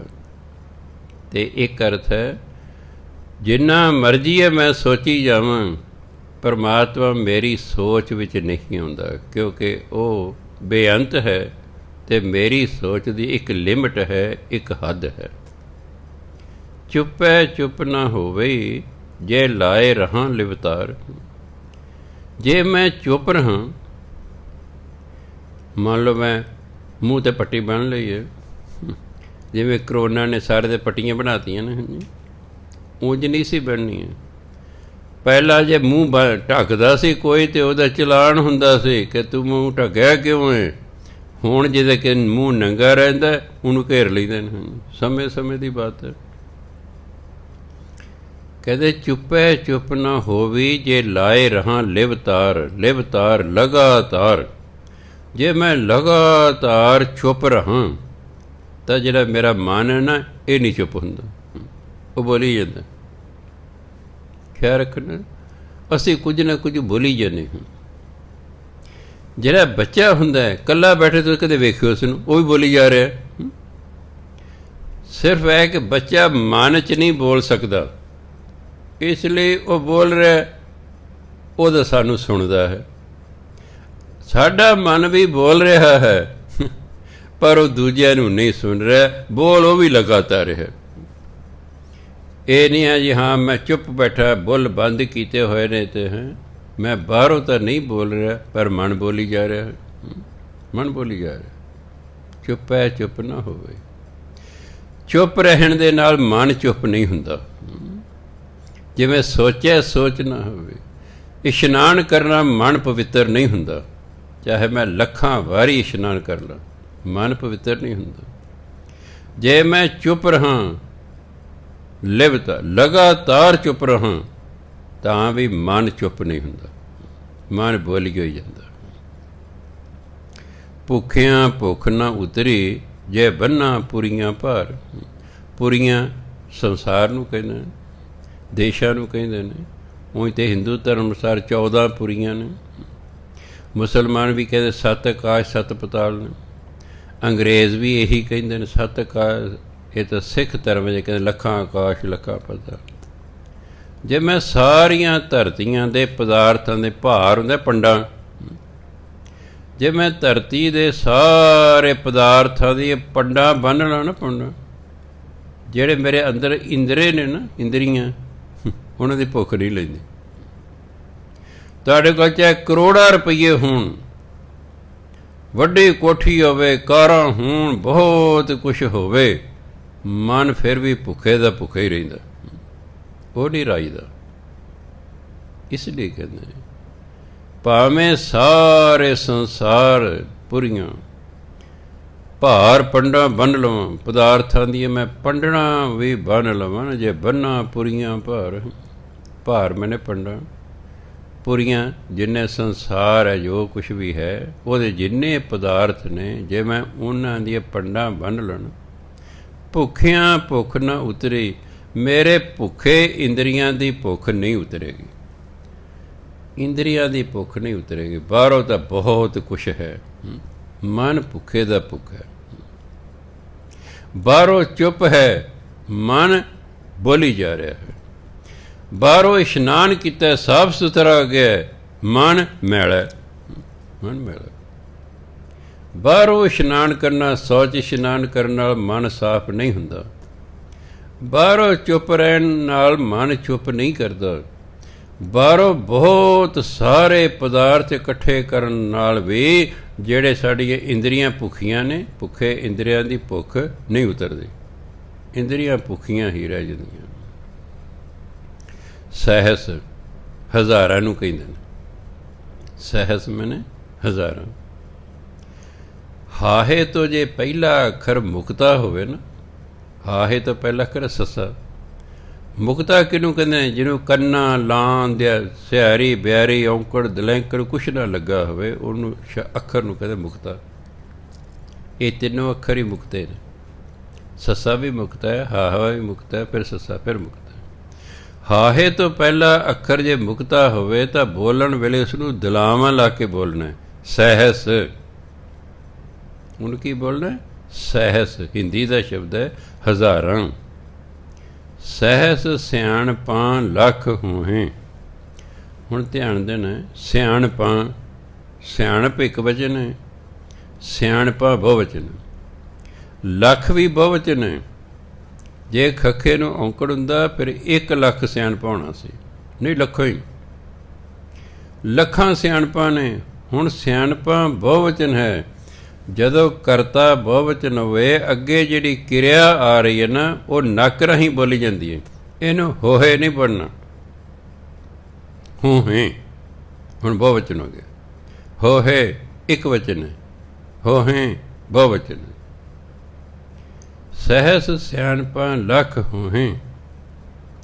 ਜੇ ਹਜ਼ਾਰਾਂ ਲੱਖਾਂ ਸਿਆਣਪਾਂ ਵੀ ਬੰਦੇ ਕੋਲ ਹੋਣ ਤਾਂ ਇੱਕ ਨਾਲ ਤਾਂ ਇਹ ਤੱਤੇ 'ਤੇ ਜਿਵੇਂ ਟਿੱਪੀ ਲਾ ਕੇ ਬੋਲੇ ਤਾਂ ਨਹੀਂ ਬੋਲਣਾ ਚਾਹੀਦਾ। ਉਹ ਕੰਨੇ ਨੂੰ ਕੰਨਾ ਬਿੰਦੀ ਪੂਰਾ ਹੁੰਦਾ, ਤਾਂ ਮਤਲਬ ਤਾਂ ਹੀ ਹੈ, ਬੋਲੇ ਤਾਂ ਜਿਵੇਂ ਕੱਲਾ ਨੰਨਾ ਨਾ, ਅਸਲ ਉਚਾਰਨ ਨਾ, ਪਰ ਤਾਂ ਨਾ ਇਸ ਤਰ੍ਹਾਂ ਆਪਾਂ ਬੋਲ ਦਿੰਦੇ ਹਾਂ, ਕਿਉਂਕਿ ਅਰਥ ਉਹੀ ਰਹਿ ਗਿਆ ਹੈ। ਜੇ ਅਰਥ ਬਦਲੇ ਤਾਂ ਫਿਰ ਬੜਾ ਧਿਆਨ ਰੱਖਣਾ ਪੈਂਦਾ ਉਚਾਰਨ ਵੇਲੇ। ਜੇ ਅਰਥ ਉਹੀ ਹੈ ਤਾਂ ਇਸ ਨੂੰ ਜੇ ਕੋਈ ਤਾਂ ਪੜ੍ਹਦਾ ਤਾਂ ਕੋਈ ਗੱਲ ਨਹੀਂ, ਠੀਕ ਹੈ, ਅਰਥ ਉਹੀ ਹੈ। ਅਸਲ ਹੈ ਤੱਤੇ 'ਤੇ ਬਿੰਦੀ ਲਾ ਕੇ ਬੋਲਣਾ ਤਾਂ, ਕਿਉਂਕਿ ਆਪਾਂ ਜੋ ਤਾਂ ਬੋਲਦੇ ਹਾਂ ਨਕਰੀ ਬੋਲਦੇ ਹਾਂ ਨਾ, ਤਾਂ। ਸਹਿਸ ਸਿਆਣਪਾਂ ਲੱਖ ਹੋਹੇ। ਜੇ ਹਜ਼ਾਰਾਂ ਲੱਖਾਂ ਸਿਆਣਪਾਂ ਹੋਣ ਤਾਂ ਇੱਕ ਨਾ ਚੱਲੇ ਨਾਲ, ਤਾਂ ਇੱਕ ਵੀ ਸਿਆਣਪ ਮਰਨ ਵੇਲੇ ਸਾਡੇ ਨਾਲ ਨਹੀਂ ਜਾਏਗੀ। ਉੱਥੇ ਸਾਡੀਆਂ ਸਿਆਣਪਾਂ ਨਹੀਂ ਚੱਲਣਗੀਆਂ।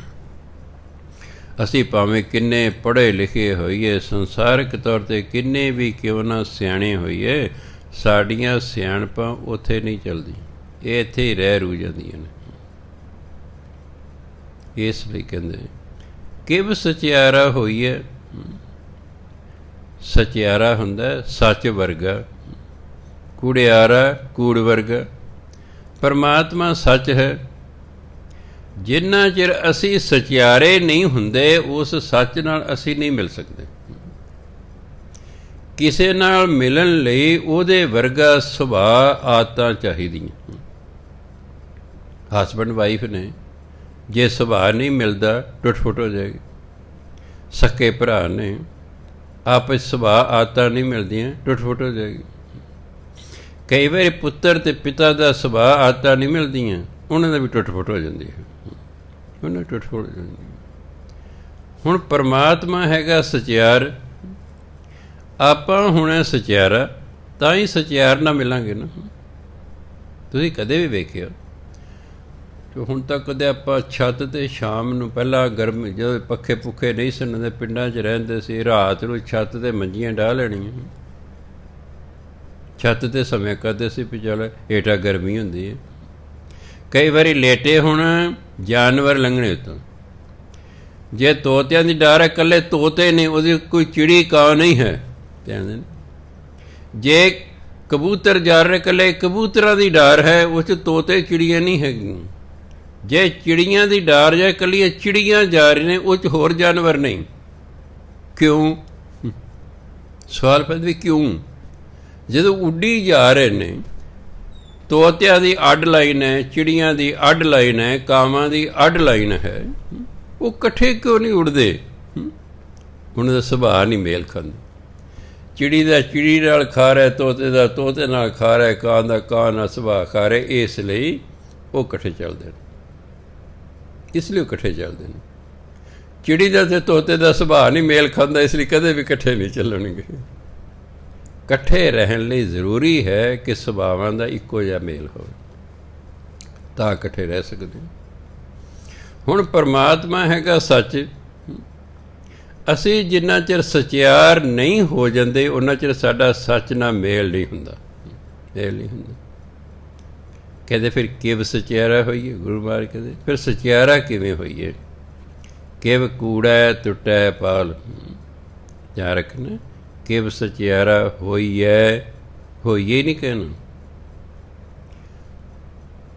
ਬਾਣੀ ਆਉਂਦਿਆਂ ਹੋਇਆਂ, ਪੰਜਾਬੀ ਬੋਲਣੀ ਆਉਂਦਿਆਂ ਹੋਣ ਦੇ ਬਾਵਜੂਦ ਬੇਧਿਆਨੀ ਨਹੀਂ ਹੋਣਾ। ਗੁਰੂ ਮਹਾਰਾਜ ਕਿਰਪਾ ਕਰਨ, ਭਾਵੇਂ ਥੋੜ੍ਹੀ ਬਾਣੀ ਪੜ੍ਹ ਲਓ, ਧਿਆਨ ਨਾਲ ਪੜ੍ਹੋ, ਸ਼ੁੱਧ ਪੜ੍ਹਨ ਦੀ ਕੋਸ਼ਿਸ਼ ਕਰੋ, ਕਿਉਂਕਿ ਜਿਹਦੀ ਅਸੀਂ ਬਾਣੀ ਪੜ੍ਹ ਰਹੇ, ਉਹ ਸਾਨੂੰ ਸੁਣ ਰਿਹਾ, ਉਹ ਸਾਨੂੰ ਸੁਣ ਰਿਹਾ। ਜੇ ਬਾਣੀ ਚਾਹੁੰਦਾ ਸੀ ਬਈ ਜਾਂ ਤਾਂ ਪਰਮਾਤਮਾ ਜਾਣਦਾ, ਜਾਂ ਗੁਰੂ ਜਾਣਦਾ, ਕਹਿ ਜਾਣੇ ਗੁਰਸੂਰਾ, ਵੀ ਜਾਂ ਗੁਰੂ ਜਾਣਦਾ ਹੈ। ਸਿੱਖ ਪੜ੍ਹ ਰਿਹਾ ਕੀ ਜਾਣੇ ਗੁਰਸੂਰਾ, ਵੀ ਗੁਰੂ ਨੂੰ ਕੀ ਪਤਾ? ਦਸਮ ਪਾਤਸ਼ਾਹ ਕੋਲੋਂ ਲੰਘ ਰਹੇ ਨੇ, ਉਹ ਇੱਕ ਸਿੱਖ ਨੂੰ ਕਹਿੰਦੇ ਉਹਦੇ ਹੱਥੋਂ ਗੁਟਕਾ ਫੜ ਲੈ, ਇੱਕ ਦੋ ਰਖੜੇ ਲਾ ਦੇ ਉਸਨੂੰ। ਹੁਣ ਜਾ ਕੇ ਗੁਟਕਾ ਉਹਦੇ ਹੱਥੋਂ ਪੜ੍ਹ ਕੇ ਚਪੇੜ ਮਾਰਤੀ, ਕਿਉਂਕਿ ਹੱਥ ਗੁਟਕਾ, ਫਿਰ ਤਾਂ ਅਸੀਂ ਮਾਰ ਕੁੱਟ ਨਹੀਂ ਸਕਦੇ ਕਿਸੇ ਨੂੰ। ਕਿਹਦੇ ਹੱਥ 'ਚ ਗੁਟਕਾ ਹੈ, ਉਹਦੇ ਅਸੀਂ ਥੱਪੜ ਨਹੀਂ ਮਾਰ ਸਕਦੇ, ਉਹਦੇ ਹੱਥ 'ਚ ਗੁਟਕਾ ਹੈ, ਕਿ ਉਹਦੇ ਹੱਥ 'ਚ ਬਾਣੀ ਹੈ। ਕਹਿੰਦੇ ਗੁਟਕਾ ਫੜ ਲੈ ਤਾਂ ਫਿਰ ਮਾਰ ਦੇ। ਉਹ ਆ ਗਿਆ, ਕਹੇ ਜੀ ਇਸ ਸਿੱਖ ਨੇ, ਮੈਂ ਬਾਣੀ ਪੜ੍ਹ ਰਿਹਾ ਸੀ, ਮੇਰੇ ਥੱਪੜ ਮਾਰਿਆ। ਗੁਰੂ ਮਹਾਰਾਜ ਤੂੰ ਕਹਿੰਦਾ ਬਾਣੀ ਗਲਤ ਪੜ੍ਹ ਰਿਹਾ ਸੀ। ਉੱਥੇ ਲਿਖਿਆ ਕਹਿ ਜਾਣੇ ਗੁਰਸੂਰਾ, ਬਈ ਜਾ ਗੁਰੂ ਜਾਣਦਾ ਹੈ, ਤੂੰ ਪੜ੍ਹਦਾ ਕੀ ਜਾਣੇ ਗੁਰਸੂਰਾ, ਵੀ ਗੁਰੂ ਨੂੰ ਕੀ ਆਉਂਦਾ? ਇਸ ਵਾਰ ਸਾਨੂੰ ਕੁਛ ਨਹੀਂ ਆਉਂਦਾ। ਇਸ ਲਈ ਕਹਿੰਦੇ ਭਾਈ ਬਾਣੀ ਗਲਤ ਨਹੀਂ ਪੜ੍ਹੀ।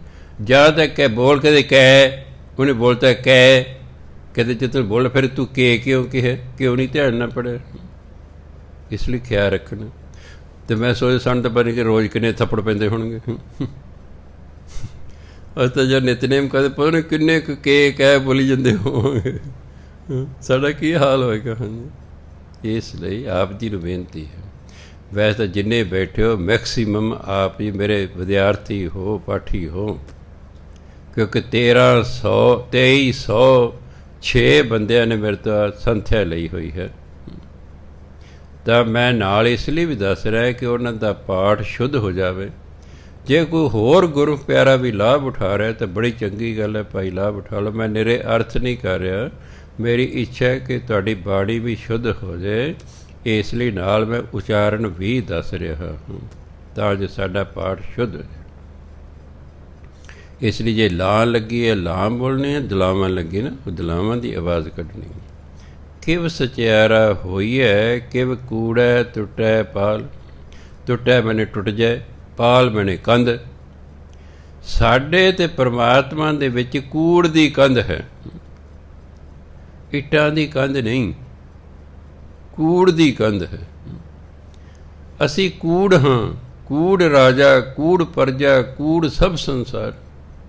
ਅਸੀਂ ਕੂੜ ਹਾਂ, ਅਸੀਂ ਕੁੜਿਆਰ ਹਾਂ, ਪਰਮਾਤਮਾ ਸਚਿਆਰ ਹੈ। ਕੁੜਿਆਰ ਦੀ ਅਤੇ ਸਚਿਆਰ ਦੀ ਆਪਸ 'ਚ ਨਹੀਂ ਬਣ ਸਕਦੀ, ਸੁਭਾਈ ਅੱਡ ਅੱਡ ਨੇ। ਅਸੀਂ ਕੂੜਿਆਰ ਤੋਂ ਸਚਿਆਰ ਬਣਨਾ। ਜੋ ਕੂੜ ਦੀ ਵਿੱਚ ਕੰਧ ਹੈ ਪਰਮਾਤਮਾ ਦੇ ਸਾਡੇ ਵਿੱਚ, ਕਹਿੰਦੇ ਉਹ ਕਿਵੇਂ ਟੁੱਟੇ? ਉਹ ਕੰਧ ਟੁੱਟੇ ਅਤੇ ਤਾਂ ਅਸੀਂ ਸਚਿਆਰ ਹੋਈਏ, ਪਰਮਾਤਮਾ ਦੇ ਦਰਸ਼ਨ ਕਰ ਸਕੀਏ। ਹੁਣ ਉਹਦਾ ਅੱਗੇ ਜਵਾਬ ਦਿੱਤਾ ਗੁਰੂ ਮਹਾਰਾਜ, ਹੁਕਮ ਰਜ਼ਾਈ ਚੱਲਣਾ। ਖਿਆਲ ਰੱਖਣਾ, ਜਿਹੜਾ ਰਜ਼ਾਈ ਹੈ ਜੱਜੇ ਦੇ ਪੈਰ ਬਿੰਦੀ ਲਾ ਕੇ ਬੋਲਣਾ, ਇਹ ਅਰਬੀ ਭਾਸ਼ਾ ਦਾ ਸ਼ਬਦ ਹੈ, ਇਹ ਹਿੰਦੀ ਪੰਜਾਬੀ ਦਾ ਨਹੀਂ ਹੈ। ਇਹ ਅਰਬੀ ਭਾਸ਼ਾ ਦਾ ਸ਼ਬਦ ਹੈ ਰਜ਼ਾ। ਰਜ਼ਾ ਤੋਂ ਬਣਿਆ ਰਜ਼ਾਈ। ਰਜ਼ਾ ਹੁਕਮ, ਰਜ਼ਾਈ ਹੁਕਮ ਦਾ ਮਾਲਕ, ਜਿਹਦਾ ਹੁਕਮ ਚੱਲੇ। ਹੁਕਮ ਰਜ਼ਾਈ ਪਾ ਪਰਮਾਤਮਾ। ਹੁਕਮ ਰਜ਼ਾਈ ਚੱਲਣਾ, ਮੰਮੇ ਨੂੰ ਸਿਆਰੀ ਲਾ ਕੇ ਹੁਕਮ, ਹੁਕਮ ਵਿੱਚ ਪਰਮਾਤਮਾ ਦੇ ਹੁਕਮ ਵਿੱਚ ਚੱਲਣਾ। ਹੁਕਮ ਰਜ਼ਾਈ ਚੱਲਣਾ, ਇਹਨੂੰ ਰਜ਼ਾਈ ਨਹੀਂ ਕਿਤੇ ਪੜ੍ਹ ਦੇਣਾ। ਰਜ਼ਾਈ ਪਰਮਾਤਮਾ ਅੱਲਾ। ਹੁਕਮ ਮੰਮੇ ਨੂੰ ਸਿਆਰੀ ਲਾਈ ਹੋ, ਹੁਕਮ ਵਿੱਚ, ਹੁਕਮ ਅਨੁਸਾਰ, ਪਰਮਾਤਮਾ ਦੇ ਹੁਕਮ ਅਨੁਸਾਰ ਚੱਲਣਾ। ਨਾਨਕ ਲਿਖਿਆ ਨਾਲ। ਪਰਮਾਤਮਾ ਜਦ ਪਰਮਾਤਮਾ ਨੇ ਜਦ ਸਾਨੂੰ ਪੈਦਾ ਕੀਤਾ ਨਾ, ਬਣਾਇਆ, ਉਹਨੇ ਸਾਡੇ ਮੱਥੇ 'ਤੇ ਨਾਲ ਹੀ ਲਿਖਤਾ ਕਿ ਤੂੰ ਮੇਰੇ ਹੁਕਮ 'ਚ ਚੱਲਣਾ। ਅਸੀਂ ਉਹਦੇ ਹੁਕਮ 'ਚ ਚੱਲਦੇ ਨਹੀਂ, ਅਤੇ ਜਿਹਦਾ ਹੁਕਮ ਨਹੀਂ ਮੰਨਾਂਗੇ ਫਿਰ ਸਜ਼ਾ ਤਾਂ ਮਿਲੇਗੀ ਨਾ। ਆ ਬੱਚੇ ਮਾਂ ਪਿਓ ਦੇ ਆਖੇ ਲੱਗਦੇ ਫਿਰ ਪੈਂਦੇ ਨਾ ਥੱਪੜ।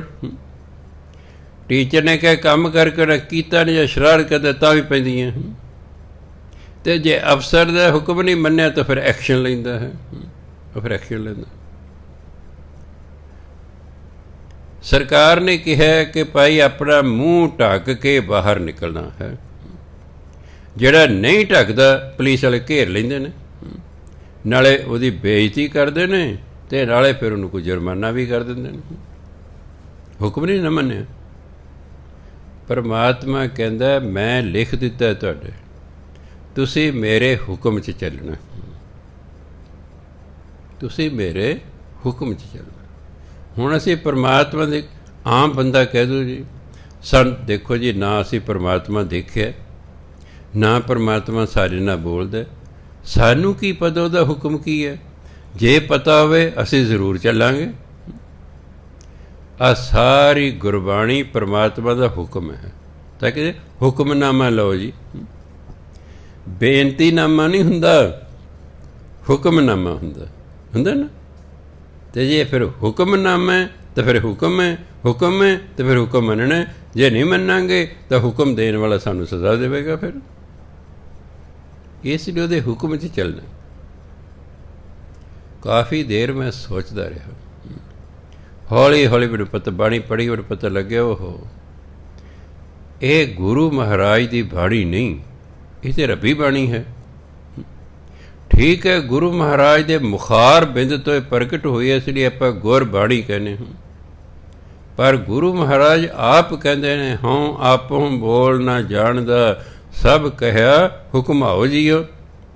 ਗੁਰੂ ਮਹਾਰਾਜ ਕਹਿੰਦੇ ਮੈਨੂੰ ਤਾਂ ਬੋਲਣਾ ਨਹੀਂ ਆਉਂਦਾ, ਮੈਂ ਜੋ ਕਿਹਾ ਪਰਮਾਤਮਾ ਦਾ ਹੁਕਮ ਕਿਹਾ। ਸਾਰੀ ਬਾਣੀ ਪਰਮਾਤਮਾ ਦਾ ਹੁਕਮ ਹੈ। ਅਸੀਂ ਇਹ 'ਚ ਦੇਖਣਾ ਵੀ ਕੀ ਸਾਨੂੰ ਕਰਨ ਨੂੰ ਕਿਹਾ ਅਤੇ ਕਿਸ ਗੱਲ ਤੋਂ ਰੋਕਿਆ। ਹੁਕਮ 'ਚ ਦੋ ਹੀ ਗੱਲਾਂ ਹੁੰਦੀਆਂ ਨਾ, ਬਈ ਆਹ ਕਰੋ ਭਾਈ, ਆਹ ਨਾ ਕਰੋ, ਆਹ ਨਾ ਕਰੋ। ਕਰੋ, ਮੂੰਹ ਢੱਕ ਕੇ ਬਾਹਰ ਨਿਕਲੋ, 6 ਫੁੱਟ ਦੀ ਦੂਰੀ ਰੱਖੋ, ਬਹੁਤਾ ਇਕੱਠ ਇੱਕ ਥਾਂ 'ਤੇ ਨਾ ਕਰੋ, ਨੇੜੇ ਨੇੜੇ ਨਾ ਬੈਠੋ। ਇਹ ਕਰਨ ਲਈ ਕਿਹਾ, ਇਹ ਕਰਨ ਲਈ ਕਿਹਾ ਵਿਆਹ ਕਰੋ। ਤੇ ਕਿ ਉਹਨੇ ਕਿਹਾ ਇਕੱਠ ਨਾ ਕਰੋ, ਇਹ ਨਾ ਵੀ ਨਹੀਂ ਕਰਨਾ, ਇਕੱਠ ਨਹੀਂ ਕਰਨਾ, ਇਹ ਨਾ ਹੈ। ਇਸੇ ਤਰ੍ਹਾਂ ਗੁਰਬਾਣੀ 'ਚ ਹੈ ਵੀ ਭਾਈ ਚੰਗੇ ਕੰਮ ਕਰੋ, ਮਾੜੇ ਨਾ ਕਰੋ। ਨਾਮ ਜਪੋ, ਚੰਗੇ ਕੰਮ ਕਰੋ, ਮਾੜੇ ਨਾ ਕਰੋ। ਗੁਰਬਾਣੀ ਕੁਝ ਕਰਨ ਨੂੰ ਕਹਿੰਦੀ ਹੈ, ਕੁਝ ਕਰਨ ਤੋਂ ਰੋਕਦੀ ਹੈ। ਇਹ ਪਰਮਾਤਮਾ ਦਾ ਹੁਕਮ ਹੈ, ਉਹਦੇ ਹੁਕਮ ਨੂੰ ਮੰਨਣਾ। ਪ੍ਰਭੂ ਲਿਖਿਆ, ਮੈਂ ਤੁਹਾਨੂੰ ਮਨੁੱਖਾ ਜੀਵਨ ਦਿੱਤਾ, ਤੁਸੀਂ ਮੇਰੇ ਹੁਕਮ ਅਨੁਸਾਰ ਚੱਲਣਾ, ਆਪਣੀ ਮਰਜ਼ੀ ਨਹੀਂ ਕਰਨੀ, ਆਪਣੀ ਮਰਜ਼ੀ ਨਹੀਂ ਕਰਨੀ। ਜੋ ਮੈਂ ਕਹਿਣਾ ਉਹ ਕਰਨਾ ਹੈ, ਜੋ ਮੈਂ ਕਹਿਣਾ ਉਹ ਕਰਨਾ। ਇਸ ਲਈ ਅਸੀਂ ਬਾਣੀ ਪੜ੍ਹਨੀ ਹੈ। ਬੜੀ ਖੁਸ਼ੀ ਜਬ ਆਰਾਮ ਨਾਲ ਪੜ੍ਹੋ, ਸਹਿਜ ਪੜ੍ਹ ਕਰੋ, ਕਾਪੀ ਪੈਨ ਕੋਲ ਰੱਖ ਲਓ, ਲਿਖੀ ਜਾਓ ਪਰਮਾਤਮਾ ਕੀ ਕਹਿੰਦਾ ਕਰਨ ਨੂੰ। ਜੋ ਕਰਨ ਨੂੰ ਕਹਿੰਦਾ ਉਹ ਵੀ ਲਿਖ ਲਓ ਲਾਈਨ, ਜਿਸ ਤੋਂ ਰੋਕਦਾ ਉਹ ਵੀ ਲਿਖ ਲਓ। ਇਹ ਲਿਖੀ ਜਾਓ, ਯੈਸ ਨੋ ਵਾਲੇ। ਹੁਣ ਗੁਰੂ ਮਹਾਰਾਜ ਕਹਿੰਦੇ ਅੰਮ੍ਰਿਤ ਵੇਲੇ ਉਠੋ, ਇਹ ਕਰਨ ਲਈ ਕਿਹਾ ਨਾ। ਫਿਰ ਉਹਨੇ ਕਿਹਾ ਨਾਮ ਜਪੋ, ਇਹ ਵੀ ਕਰਨ ਲਈ ਕਿਹਾ। ਵਡਿਆਈ ਵਿਚਾਰ, ਪਰਮਾਤਮਾ ਦੀ ਵਡਿਆਈਆਂ ਦਾ ਵਿਚਾਰ ਕਰੋ, ਇਹ ਵੀ ਕਰਨ ਨੂੰ ਕਿਹਾ, ਇਹ ਵੀ ਕਰਨ ਨੂੰ ਕਿਹਾ। ਫਿਰ ਉਹਨੇ ਕਿਹਾ ਠੱਗੀਆਂ ਨਾ ਕਰੋ, ਚੋਰੀਆਂ ਨਾ ਕਰੋ, ਡਾਕੇ ਨਾ ਮਾਰੋ, ਉਹ ਨਾ ਕਰਨ ਲਈ ਹੈ। ਜਿਹੜਾ ਸਿੱਖ ਗੁਰੂ ਦੇ ਹੁਕਮ 'ਚ ਚੱਲਦਾ ਹੈ, ਗੁਰੂ ਮਹਾਰਾਜ ਪਰਮਾਤਮਾ ਦੇ ਹੁਕਮ 'ਚ ਚੱਲਦੇ ਸਨ, ਉਹਨਾਂ ਆਪਣੀ ਮਰਜ਼ੀ ਨਹੀਂ ਕੀਤੀ। ਜੇ ਪੰਚਮ ਪਾਤਸ਼ਾਹ ਚਾਹੁੰਦੇ ਤੱਤੀ ਤਵੀ ਨੂੰ ਠੰਡੀ ਕਰ ਸਕਦੇ ਸਨ, ਇਹ 'ਚ ਕਿਹੜੀ ਗੱਲ। ਜਦੋਂ ਕੌਡੇ ਰਾਖਸ਼ ਨੇ ਮਰਦਾਨਾ ਜੀ ਨੂੰ ਫੜ ਲਿਆ, ਸੜਦੇ ਬਲਦੇ ਤੇਲ ਦੇ ਕੜਾਹੇ 'ਚ ਜਦੋਂ ਸੁੱਟਣ ਲੱਗੇ ਨਾ, ਗੁਰੂ ਮਹਾਰਾਜ ਪਿੱਛੋਂ ਜਾ ਕੇ ਧੰਨ ਕਰਤਾਰ, ਜਦੋਂ ਧੰਨ ਕਰਤਾਰ ਕਿਹਾ, ਉਹ ਅੱਗ ਵੀ ਬੁਝ ਗਈ, ਤੇਲ ਵੀ ਠੰਡਾ ਠਾਰ ਹੋ ਗਿਆ। ਜੇ ਗੁਰੂ ਮਹਾਰਾਜ ਬਲ ਦੀ ਅੱਗ ਨੂੰ ਬੁਝਾ ਸਕਦੇ ਨੇ, ਤੇਲ ਸੜਦੇ ਬਲਦੇ ਤੇਲ ਨੂੰ ਠੰਡਿਆ ਕਰ ਸਕਦੇ ਨੇ, ਤੇ ਜੇ ਪੰਚਮ ਪਾਤਸ਼ਾਹ ਕਹਿੰਦੇ ਇਹ ਤਵੀਏ ਠੰਡੀ ਹੋ ਜਾ, ਤੇ ਉਹਨੇ ਉਸੇ ਵੇਲੇ ਹੋ ਜਾਣਾ ਸੀ। ਪਰ ਉਹ ਤਾਂ ਫਿਰ ਆਪਣੀ ਮਰਜ਼ੀ ਹੋ ਜਾਣੀ ਸੀ ਨਾ,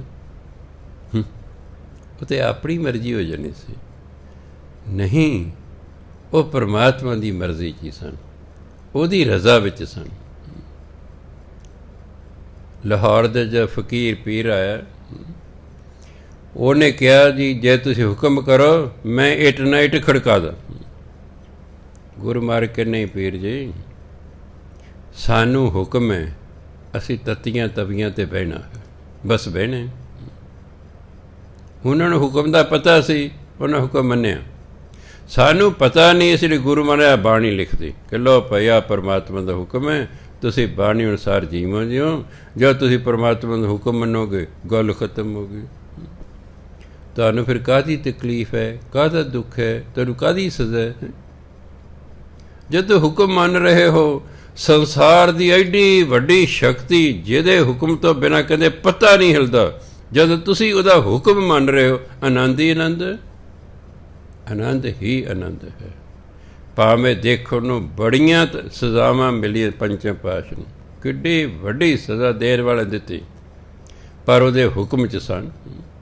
ਅੰਦਰ ਮਨ ਸ਼ਾਂਤ ਹੈ, ਸਰੀਰ ਠੀਕ ਹੈ, ਗਰਮੈਸ਼ ਨਾ ਪਿਘਲ ਗਿਆ ਹੈ, ਚਰਬੀ ਨੇ ਤਾਂ ਪਿਘਲ ਨਹੀਂ ਹੈ। ਸੜਦੀ ਬਲਦੀ ਰੇਤ ਉੱਤੇ ਪੈ ਰਹੀ ਹੈ, ਤੱਤੀ ਤਵੀ 'ਤੇ ਬੈਠੇ ਨੇ, ਚਰਬੀ ਨੇ ਤਾਂ ਪਿਘਲ ਨਹੀਂ ਪਈ, ਚਰਬੀ ਪਿਘਲਣੀ ਸ਼ੁਰੂ ਹੋ ਗਈ ਹੈ, ਪਰ ਆਪ ਸ਼ਾਂਤ ਚਿੱਤ ਬੈਠੇ ਨੇ, ਕਿਉਂਕਿ ਉਹ ਉਹਦੇ ਹੁਕਮ 'ਚ ਸਨ। ਇਸ ਲਈ ਪਰਮਾਤਮਾ ਸਾਨੂੰ ਐਡੇ ਵੱਡੇ ਇਮਤਿਹਾਨ 'ਚ ਨਾ ਪਾਵੇ। ਅਸੀਂ ਸਹਿਜ ਸੁਭਾਅ ਜਿੰਨਾ ਹੋ ਸਕੇ ਗੁਰਬਾਣੀ ਅਨੁਸਾਰ ਜੀਵਨ ਜਿਉਣਾ ਹੈ, ਆਪਣੇ ਜੀਵਨ ਨੂੰ ਸਫਲਾ ਕਰਨਾ ਹੈ, ਪਰਮਾਤਮਾ ਦੇ ਹੁਕਮ 'ਚ ਰਹਿਣਾ ਹੈ ਅਤੇ ਮੌਜ ਕਰਨੀ ਹੈ। ਸਤਿਕਾਰਯੋਗ ਸਾਥੀ, ਸਮਾਂ ਹੋ ਗਿਆ। ਵਾਹਿਗੁਰੂ ਜੀ ਕਾ ਖਾਲਸਾ, ਵਾਹਿਗੁਰੂ ਜੀ ਕੀ ਫਤਿਹ।